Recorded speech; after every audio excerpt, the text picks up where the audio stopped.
Friends எல்லாருக்கும் good morning. இப்போ நாம் கம்பு அவல் வச்சு செஞ்சுக்கலாம். ஒரு உப்புமா மாதிரி நான் ஒரு டம்ளர் கம்பு எடுத்திருக்கேன். இதை அலசிட்டு 10 நிமிஷம் ஊற வச்சு கெட்டியாக தான் இருக்குது. நான் அதுக்கு என்னென்ன எடுத்துருக்கேன் பாருங்கள். பச்சை பட்டாணி, சோளம், கோஸு, கேரட்டு, பீன்ஸு, பூண்டு, இஞ்சி, பச்சை மிளகாய், வெங்காயம், அவிச்ச கொண்டைக்கடலை இவ்வளவும் போட்டு செய்கிறேன். ஃப்ரெண்ட்ஸ் நான் ஒரு வானல் வச்சு எண்ணெய் 3 ஸ்பூன் எடுத்துக்கேன். கடுகு, உளுந்தம்பருப்பு, கடலைப்பருப்பு, வெங்காயம், பச்சை மிளகாய், கருவேப்பிலை, ஒரு காஞ்ச மிளகாய், இந்த காய் எல்லாத்தையும் போட்டுக்கலாம். அது கூட நான் எக்ஸ்ட்ரா வச்சுருக்கிறது உங்கள்கிட்ட சொல்லாமல் உள்ளது 2 ஸ்பூன் வேர்க்கடலை வறுத்தது. இப்போ காயெல்லாம் போட்டுக்கலாம், ஒவ்வொன்றா போட்டுக்கலாம்.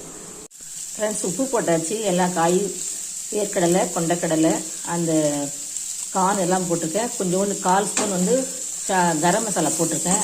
நீங்கள் காரம் வேணால் இந்த மிளகாத்தூளை கூட கொஞ்சம் போட்டுக்கலாம்.